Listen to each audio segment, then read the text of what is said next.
Thank you, Faith Dawson Simmons. I'm sure most people here have been to Jazz Fest. So you are in this room because you want to be in this room, because Bruce Springsteen's over on Acura, the Meters are reuniting over on Gentilly, and right here in Lanyap is where the heart is. So true. Anyway, thank you all for being here with someone who I consider a friend, a colleague, and absolutely a hero in the world of cultural documentation. I know you shake your head, but she's also sort of self-effacing that way. But she absolutely is, and I'm so glad to be here with you, Cheryl, and thank you for having me with this. I was looking at this book, which is, I think, an incredible book. And the quote that jumped in my mind right away was a quote that's often attributed to Mark Twain. History doesn't repeat itself, but it often rhymes. So I thought this morning I should look online, because Mark Twain also said, never believe what you read on the internet, and to make sure that's actually a Mark Twain quote, and it is not a Mark Twain quote. But he said something that describes Cheryl's photography much more to me, and it was written in The Gilded Age, a book he wrote with his neighbor Charles Dudley Warner, and this is actually what Mark Twain said. History never repeats itself, but the kaleidoscopic combinations of the pictured present often seem to be constructed out of the broken fragments of antique legends. That strikes me as a Cheryl Gerber photograph. Wow. We'll get into that later, and into Cheryl Gerber's life and art and her evolution to making this book. But first of all, the Dance Macabre. I forgot in my last panel to do this. You'll be signing right after this, so let's talk about that right now in the book tent.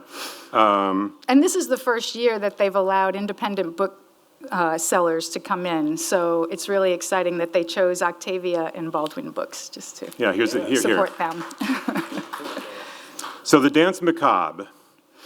Feathers, white dresses, guns, Marie Antoinette, green dresses, men lying on sidewalks, bare asses, tongues, kisses, and porta potties are all in the first 25 pages. Wow. And they're not only in the first 25 pages, they are thematic constructs in the first 25 pages. Yeah. I'm going to start. I want to ask what makes a Cheryl Gerber book, but first I want to ask you, Cheryl, what makes a Cheryl Gerber photo? What stamps a photo, a Cheryl Gerber photo in your mind? Usually it's just something I'm either attracted to or repulsed by, which in New Orleans happens quite often, and I also look for things like the dichotomies, and we'll talk about that in the book, which is built around dichotomies. Things like, one example is a great photo of my husband and a good friend, Claudia Baumgarten, who owns Miss Claudia's Vintage and Clothing Costumes. They're dressed in their Mardi Gras costumes. We were at a ball for Mardi Gras in St. Claude.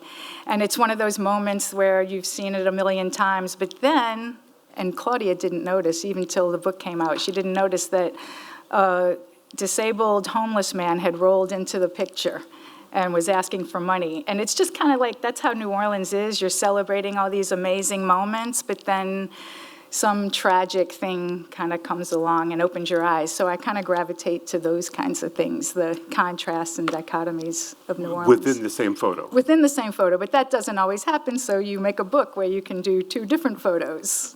Now, I want to ask how you got to that point, where the beauty and the ugly, the birth and the death, the regeneration and the decay, are things you're embracing as sides of the same coin. So you are from the region. You're from Louisiana. I was born in New Orleans, but I grew up on the North Shore. My family was part of that white flight that moved to the suburbs to get away from all of the city ills, and I just always wanted to come back. And when I came back, it was we'll talk about this later, it was a long struggle to become a full-time photographer.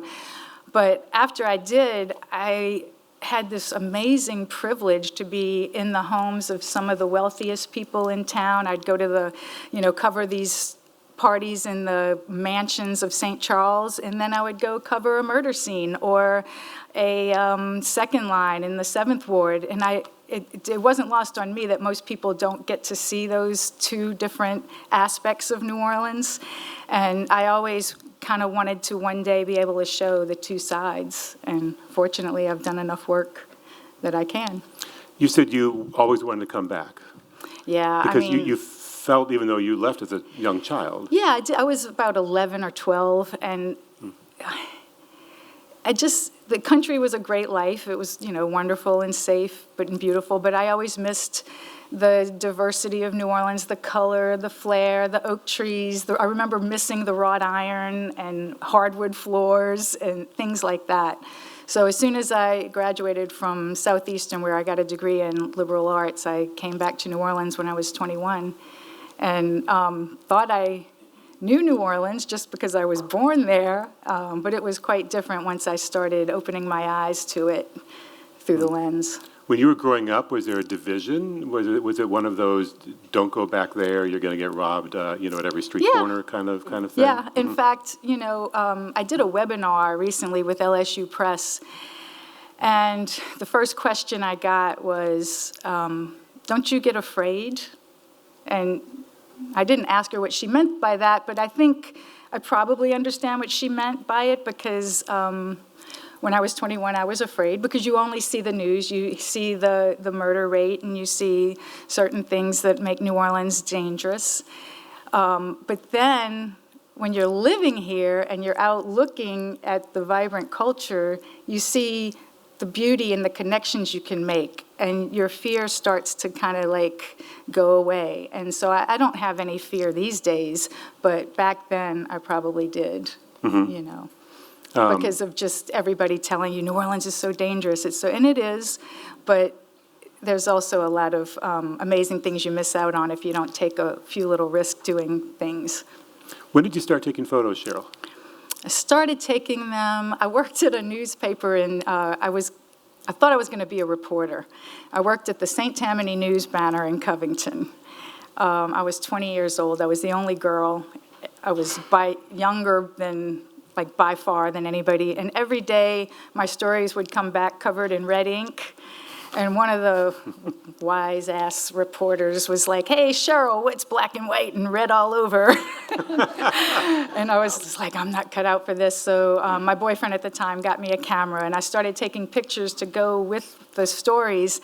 And I noticed the pictures were getting bigger, and the stories were getting smaller, hence less red ink. And I thought, well, this could be fun. But then the reality of trying to find a job in photography when you don't have a degree in photography, that's a whole nother story. And that led me to becoming a copy editor at New Orleans Magazine, where many of my friends are here supporting me, back in '89. And then they laid me off of my first job that I get out of college because they had a takeover or something like that. Because of journalism. And then they hired me back. And during that time, I worked 2 weeks, and I was like, I don't want to do this. I don't want to be in an office. And I said, I'm going to be a freelance photographer. Well, that sounded good. I was pretty naive, and that led me to Michael P. Smith. If you don't know Michael P. Smith, you can look up his work at the Historic New Orleans Collection. It's just fascinating. I had seen a show he had done, and that was a side of the Black cultural side of New Orleans was a side that I'd never seen, and he really opened that world to me. Back then, there weren't digital cameras, there weren't iPhones, so there were probably a handful of people covering that sort of thing, and that's why I got the bug, but still couldn't support myself, so I was a waitress for a very long time. Michael P. Smith started one of his books with a quotation, I think it was from Ellis Marcellus, saying that, in some forms of reporting, you follow the money. In what he does, you follow the music. Yeah, well, with Michael, it was like, well, first of all, I had to find out who Michael P. Smith was, and back then we didn't have... Let me back up. So he had a show. He had a show at a Gallery for Fine Photography, and I just saw the photographs and was like, wow, that's something I've never seen before. Do you remember what they were? What show? I remember James Booker with the star eye patch on his eye, and I remembered Mardi Gras Indians, of course, which I had never seen as a child growing up in New Orleans on the North Shore. and there were photos of second lines. But the thing about his photos were they were so up close, deep, and personal, they were almost like religious experiences. And I wondered, like, how does this man get into like a spiritual church and take pictures of baptisms, and it looks like he's not even in the room. It's like, where is he? And I thought, oh man, being a fly on the wall sure would be fun. And so I picked up the white pages, remember them? Kind of like this book is so heavy. And there are quite a few Michael Smiths in the phone book. So I kept calling and calling until I found him. And he's a very soft-spoken person. I said, I really love your photography. Can I assist you in any way? And he's like, well, I really work alone. I said, I know, you don't have to pay me. I'll just, hang around, carry your bag or whatever. And he said, okay, well, I can't think of anything you can do for me, so call me back in 2 weeks. So I call back in 2 weeks on the dot. Who is this? I'm like, Cheryl Gerber, I just called you. And he's like, well, I'm going to Germany. Call me back in 2 weeks. So 2 weeks, I call back. Yeah, I still can't think of anything you can do for me. And I'm like, duly noted, but I can, do something. But he invited me over for coffee. We met, but he still couldn't think of anything I could do to help him. And so I started looking in the classifieds for a job because freelance was not like paying the bills. And 2 jobs jumped out at me. One was working on a cruise ship in Australia, and the other one was teaching English in Honduras. So I called the cruise ship first, and they needed a $75 application fee. So that was out. So then 2 weeks later, I was landing in Tegucigalpa, a place I couldn't see on a map or know on a map, and ended up staying there for about a year teaching. But Michael asked, I did drop my address off to him, and he offered me a lot of advice about taking photos of people in foreign countries, and I took it to heart. So when I was there in Honduras, I really got the photo bug. I was taking photos of everything because everything was new and different to me. And I was looking at some old National Geographic magazines that somebody had donated to our poor little school. And I said, I'm going to write to the editor of the National Geographic and ask him what you have to do to be a photographer. And the place where I lived was on this mountain in the woods, and you had to walk 3 miles to get to the post office. So on rainy days, I didn't go. And by the time I got to the post office 2 months later, there was a letter from the National Geographic, 3 pages typed, not on a computer, but typed on their stationery head, or whatever you call it, letterhead. And it was just all the qualities it takes. And I was like, I'm curious. I like to share with other people. I like to do those things. And so that was one letter, but the big one was a postcard from Michael P. Smith. I thought of something you can do for me. And I was like, and he's like, when are you coming back? And it was months later. But he let me stay in his studio on Race Street, which had all of his work and books and a radio playing this strange music that I wasn't quite used to, WWOZ. He said he had one rule, don't change the radio station. And from there, I worked with him probably not long, probably a year before I kind of went out on my own, but I learned a lot. Can you maybe just say one, if you can boil it down to one tip, one idea that you remember from Michael P.? Oh, God, a million. But the 2, and you'll see it in this book, whenever we would go to second lines, he said, take pictures of people's T-shirts, because usually in some of these African-American settings, they are defying mainstream culture, and you want to see what's on their T-shirt. It will make sense in 20, 30 years. It will become historic to you what those mean, and you'll see that in this book. The other thing is hairstyles, because they change, and people in New Orleans have amazing hairstyles, which you will see mostly in my first book. But yeah, those 2 things. Well, it's interesting, because Michael P. Smith is photographing in his mind to 10, 20, 30 years. And in this book, that comes back. Yeah, That it photographs does. you take have a new meaning 10, 20, 30 years later. Right, and you don't think of that when you're a young photographer. You don't think, you're thinking like, I'm getting free tickets to Jazz Fest, and then suddenly you start seeing your work as an older person in a historic sense, and you realize the reality. And I wasn't planning on doing this book. I did my first book, Life and Death in the Big Easy, was about 10 years before and 10 years after Katrina and the recovery.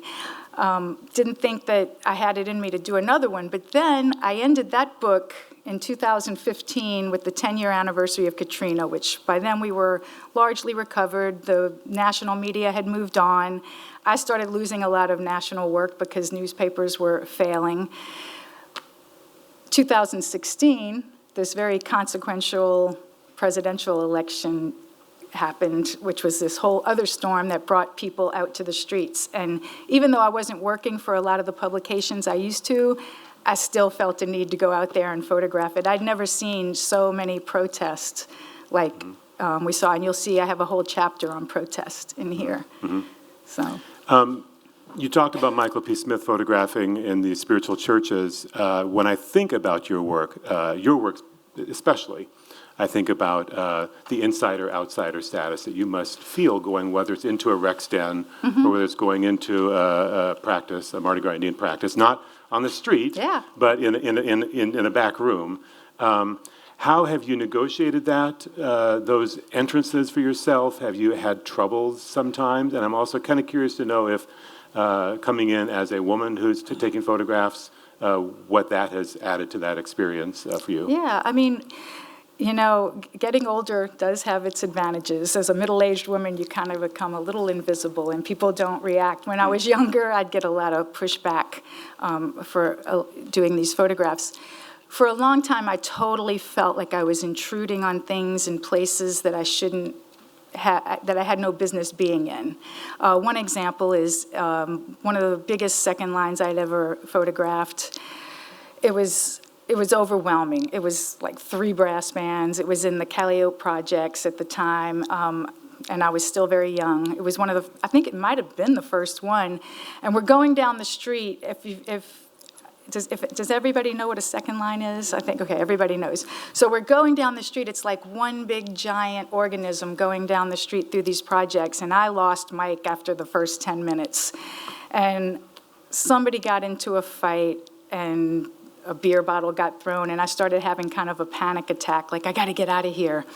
And I said, I don't belong here. And I had a friend recently, an African-American friend told me she hated seeing white people in black spaces, especially second lines, because she considered it ancestors' church. Her grandmother called it that. That was a place for black people, not for white people, to gawk and take pictures. And I took that to heart. But then when I finally worked my way out of the crowd, which was hard, you've got horns blaring, drums thumping, I get outside the crowd, I'm trying to calm down, and I look to my left, and I see this little boy, no more than 8 years old, holding a white rabbit against this dingy facade of the projects. And he was so calm, and he's just sitting there, and he's like, you want to pet my rabbit? And I'm like, yeah. Can you take my picture? I'm like, yeah. And that picture today is in my kitchen, and it's just like this constant reminder to me of the connections you can make, no matter who you are, if you overcome your fear and you just go out there and do it, be respectful. And it was almost like a religious experience for me, but had nothing to do with religion. And I just always felt like I need to keep doing what I'm doing and follow it. I love just making connections with people.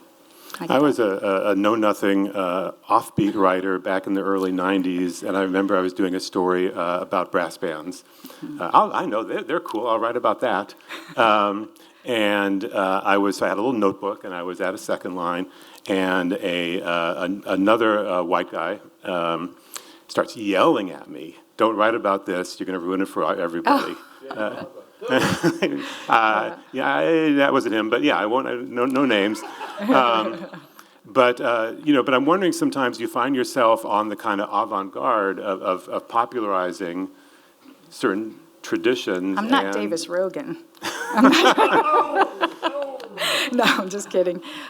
Davis Rogan was one of the people responsible for bringing HBO to Treme and doing the Treme HBO thing, which some people think exactly what you said. It makes it so popular that things get gentrified. There's no easy answer. It's a conversation, but I Yeah. know you have a role in this.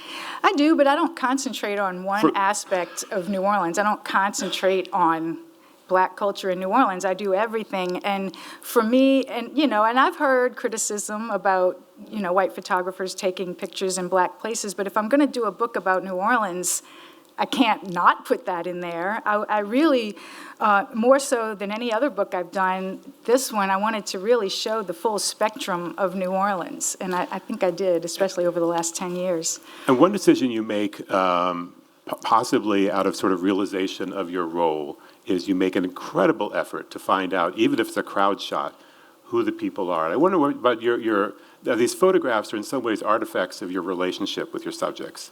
And we could talk about that a bit. I mean, the first book, I didn't put much caption information at all. I would just put like Uptown 2010 or, downtown. And I did the same for this, honestly.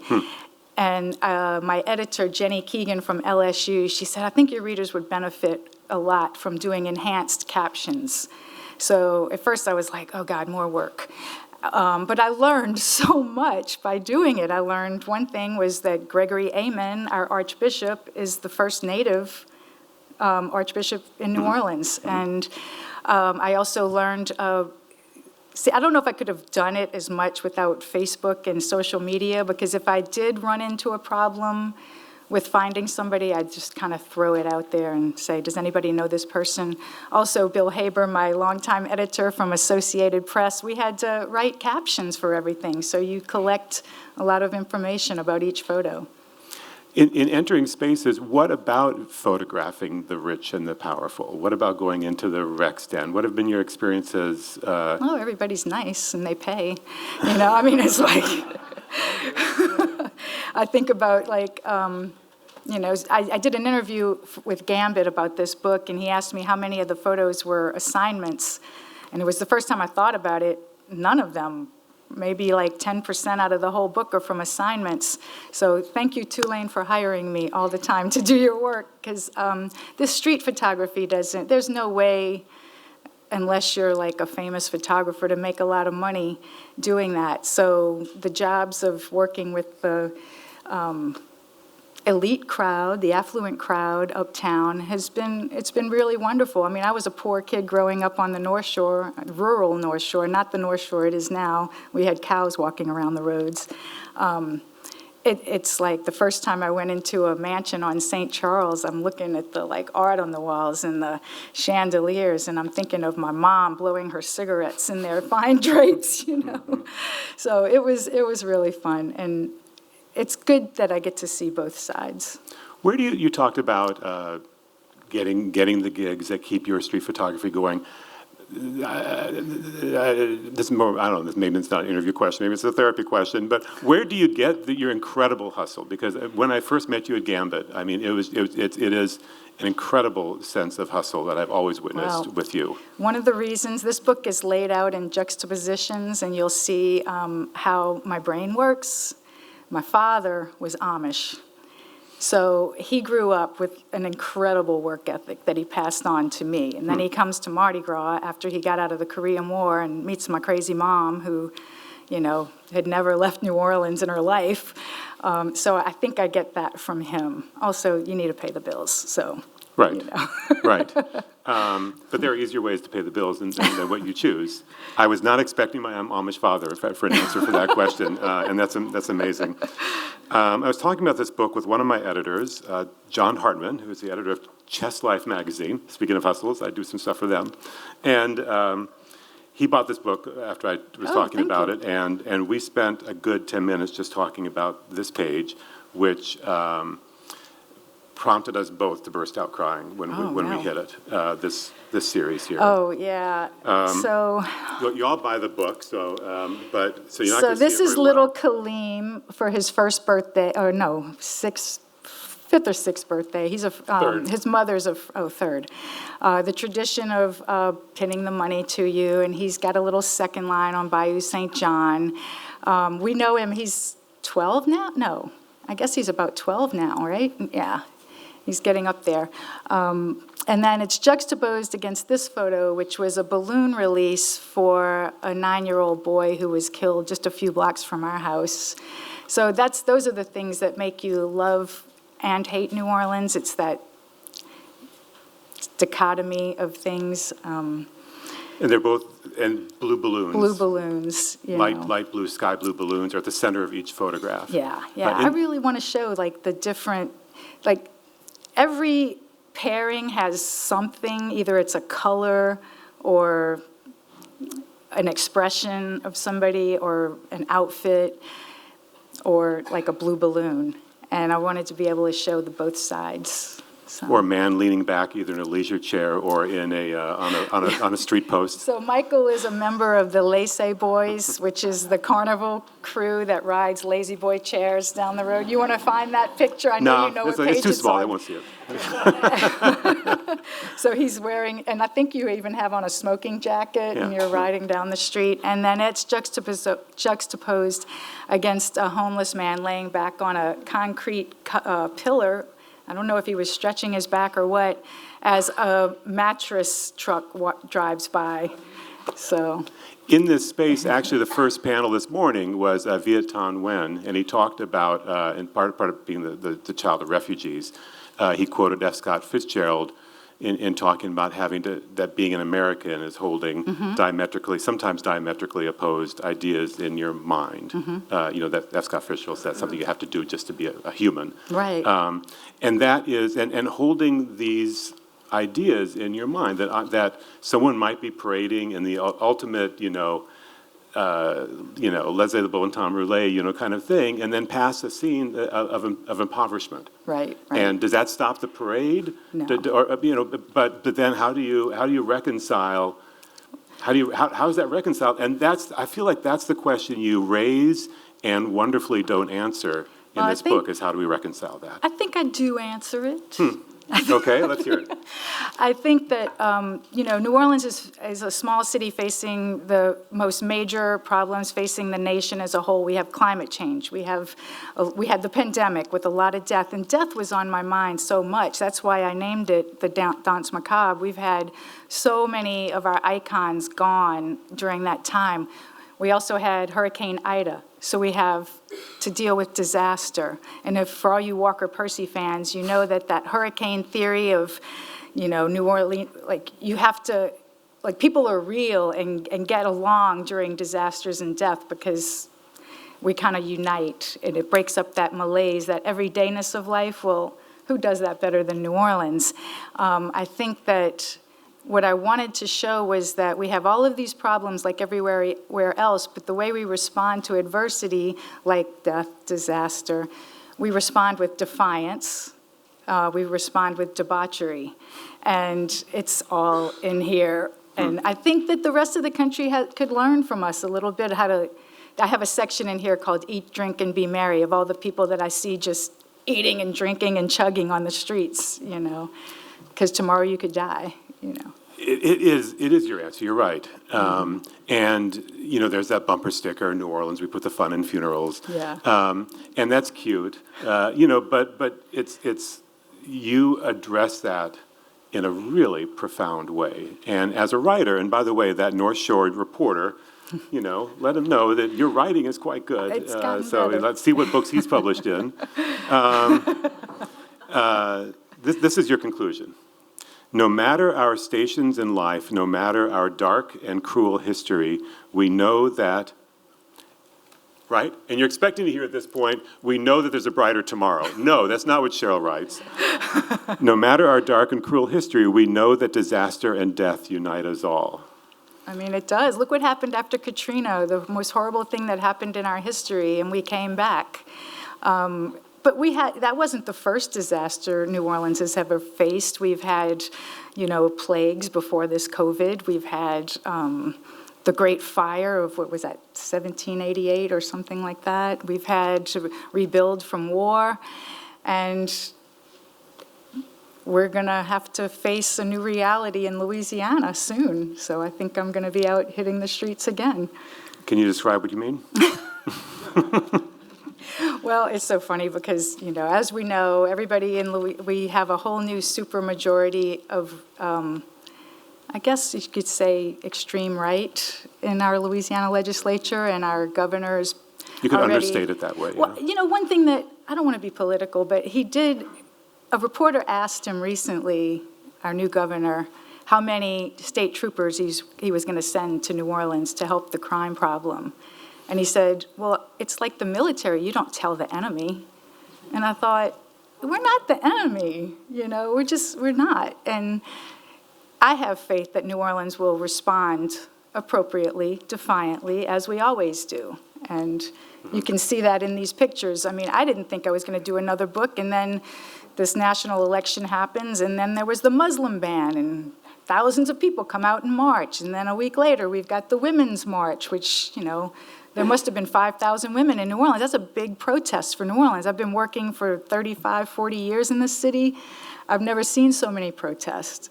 And, of course, we know they overturned Roe v. Wade, and that was a big protest. So I really wanted to show New Orleans' defiant spirit in the face of all of these adversities. Another photographer, Phil Gould, is here, and my favorite book of his is called The Ghost of Good Times, and it's just old dance halls, and you can kind of feel the ghosts inside them. Yeah. And I thought of that book when I saw, I believe one of your chapter headings or section headings is, I think, The Good Times Rolled, I think? Yeah. And I wondered about the past tense. I did the past tense because if you look at the photograph for that page, The Good Times Rolled. And it's that Endymion float, the comedy and tragedy mask. And that's what I think of New Orleans, is the comedy and the tragic. And I took it as the float went by. And if you look, nobody in this picture is smiling, not even the float. And that's a little foreshadowing of what's to come. And I wanted to build the book and let it unfold like a newcomer would see New Orleans, all the color and glamour and pageantry that we have. But then these little problems start creeping in, like homelessness and disaster. We all have to wait in line to get gas or sandbags, those kinds of things that make life a little hard here. So the good times roll. They're always going to roll. They're always going to come back. It's an eternal city. Well, and it's a city that floods itself with images also, whether images sort of selling New Orleans to ourselves. I actually don't pay taxes here anymore, but I'll still say ourselves. or sells itself as a Octavio Paz called the industry without smokestacks, the great tourism industry, which rules all. And as a writer, as a photographer, we've all participated in that industry. I think you've kind of answered already, but do you find sometimes when you take a photo, it's like, oh, well, that just looks like 1,000 other photos I've seen of a tuba player or something like that? Yeah, I do. But I still keep them because you never know who that tuba player will become, or that 4-year-old trombonist that you photographed, and it's really been such an unbelievable joy to be able to photograph this city. I thought I wanted to be a National Geographic photographer, and I'm like, I live in a National Geographic destination. I don't have to go anywhere, and it never gets boring. It's always, the spirit of New Orleanians to overcome challenges is just mind-boggling to me, and we always do. I actually have a Cheryl Gerber photograph of a tuba up in my office, and with the St. Louis Cathedral reflected in the tuba. That was the grand reopening of the Cabildo after it burned. Remember? I forgot which year that was, but yeah, you never know who anybody's gonna turn out to be. In fact, this book is heavily about death, and a friend of mine came up and told me she bought it, and the first page she opened, and I'll never find it because I'll never know where it is, was of Keith Sam, the Canal Street preacher, with or some people know him as the Umbrella Man. He recently passed away, and just like in the last few days. And so there he is preaching on Canal Street. I post a lot of photos on social media. Last I checked, 700 shares of this one photograph, because when I posted it, he was just ill. It was his last few days. And people love their characters in New Orleans. They really do. And even somebody like him who maybe to a tourist walking down the street might just think he's just some crazy character. But he's been there 40 years delivering hope and prayers for us. So he really got to know. WWL-TV did an interview with him in the hospital before he passed. And he was just so happy that he got to make a difference in New Orleans. What you said there reminds me of another reason why I love your photographs is through your photographs, there is celebration, there is revelation, but there's also, I find, and I think it's also because I know you and know your approach to your work, respect. I just find an incredible amount of respect toward people, whoever they might be, even people like listen to that crazy guy with the umbrella in his head. Yeah, you never know who somebody is, and you know the story about Kevin, the poet. Mm-hmm. There was this homeless guy that I was photographing for years since Katrina, but I could never talk to him because he was really disturbed and angry and talking to himself. And one night in 2019, he was in his sleeping bag on Esplanade Avenue, and he was writing in a notebook, a legal pad, and I just asked him, "Are you a writer?" And long story short, he turned out to be the poet laureate from Stanford University in 1991, and I found his friends, and now he's in an apartment in the French Quarter. And, so I think about when people say, "Are you scared?" Well, maybe at certain moments you have to be smart enough to not approach somebody when they're having a psychotic episode. But I run across so many people that I love people. I just want to tell their stories. Their stories are much better than mine, so. And you kind of yada over your process there, but you worked hard to get this individual to where he was, and it was maybe one of the best uses of Facebook since the invention of it, because I know you use social media and other tools at your disposal. Yeah. Your curiosity led you, but something else clicked in for you. Well, I'm not afraid of people. I always say I'm going to do it. You remember, I see dead people? I was going to be like, I see, poor people. I see disenfranchised people. I love people, no matter who they are, whether it's the wealthiest or and I want to know about them. What's your story, If Humans of New York wasn't taken, I would do Humans of New Orleans. Yeah, I wrote down, "You never know who anybody is." That's a little Cheryl Gerber quote to remind myself of when I need it. We are at a point now where we can open this up. Well, we could have actually done it for the last 45 minutes, too. But we can open it up to questions from anybody. Thanks. Sir. Question. Hi, you're speaking about the agony and the ecstasy, comic, tragic, Fellini-esque aspect of the city. I'm curious about your process because, those street photographers like Doisneau and Cartier-Bresson and the New York ones. I was driving down River Road the other day and along the train tracks, and there was this elegant woman in all white and high heels walking on these desolate tracks. I'm like, I got to take a picture, but I was in my car. Right. But this happens all the time. How do you do this? Do you do a lot of candid shots when you're not on assignment? All day this happens, right? I do. My husband, who is over there, loves to call me the moth, because I'm we can't walk down the street just like normal people. I'm I just see things, and I just think, and it's not that I just want to take a photograph of it, it's I want to show somebody this, look at this, this is beautiful, or this is tragic, or this is whatever, so I take a lot of pictures like that, I never set out to be I didn't know what kind of photographer I wanted to be in the beginning. Anything that paid would be good, Mm-hmm. But once I got that street photography bug in me, I figured I'm going to find a way to subsidize this. Then there are the photos that you take. Thank you, Tulane. Then there are the photos that you think you're taking and the photos you actually took, which you, like you said, describe with your photograph of your friend. You don't necessarily see until you get home. Right. And the other thing that's really fun about this is I'll be okay, like this woman, I did a women's book in 2020, right before the pandemic locked us down, called Cherchez la Femme, New Orleans Women. And I photographed this woman leading this all-male second line. This woman just about my age, just like smiling, really beautiful. And during the pandemic, I had time to go through my old work, and I found a photo of a second line from 1991, and it was the same photo of her in 1991, and she's still second lining and still the same smile. I called her right away, like, is this you?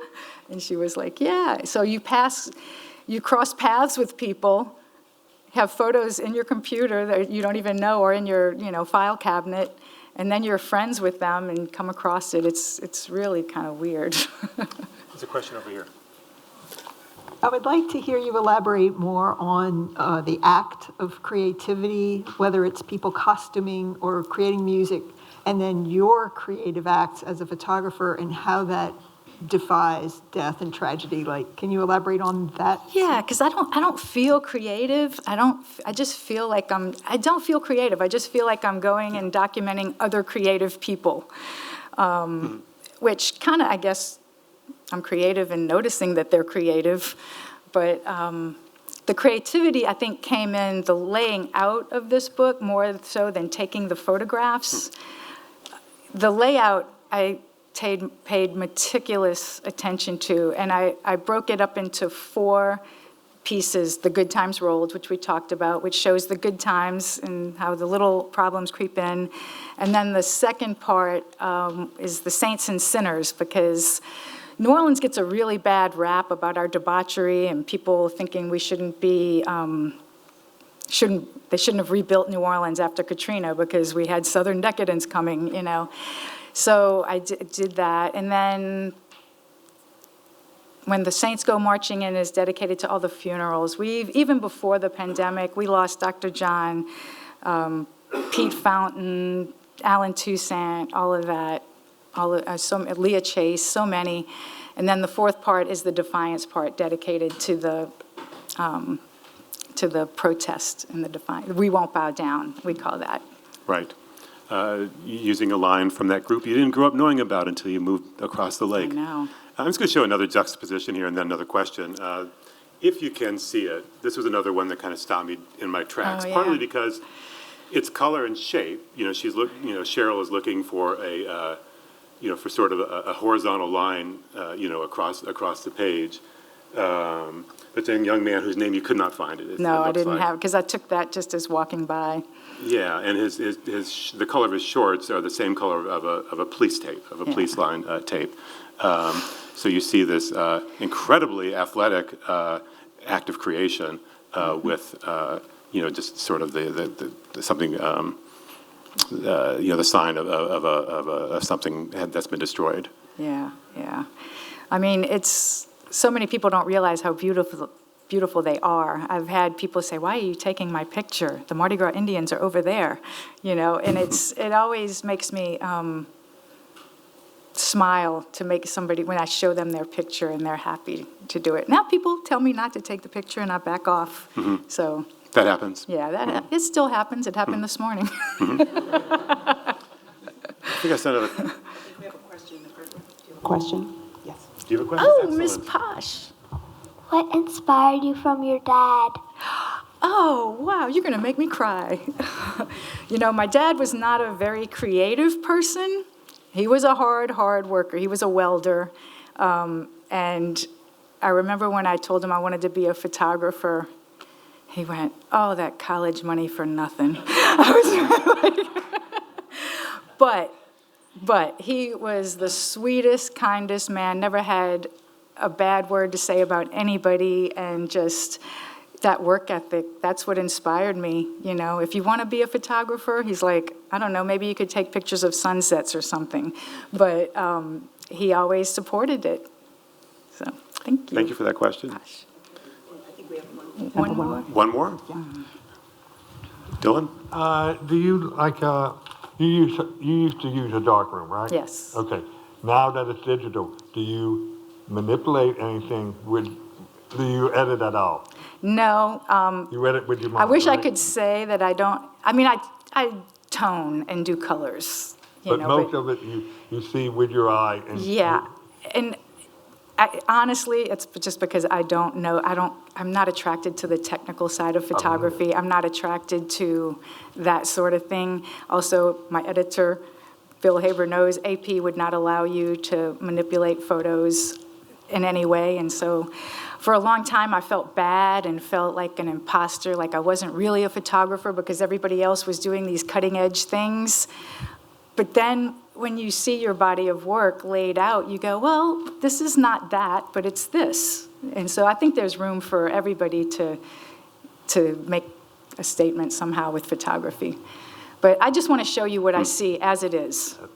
Just ta-da. Did you lose anything in Katrina? Did you lose all your work? No, I didn't lose anything. I'm very lucky. Cheryl Gerber will be signing, yes, okay, I can't deny that Oh, hat. Margarita Yes. Bergen. Yes. Hold on. No. What was your inspiration to becoming such a great photographer? You. There you go. She has taken wonderful photos of me, yes. I met Margarita on an airplane going to Miami when I was like 22 years old, and she said, "Darling, do you know me?" I said, "No." And she goes, "You should." And she was in my last book, The Women of New Orleans. Are those books So- down in tent also, or done? No, just okay. these, So you can find Cheryl's other two books at your independent bookstores in New Orleans. You can support Baldwin Books and Octavia Books by buying the amazing and beautiful and haunting Danse Macabre, which Cheryl will be signing down in the tent right now. Thank you, Cheryl Gerber. all. To our audience for coming.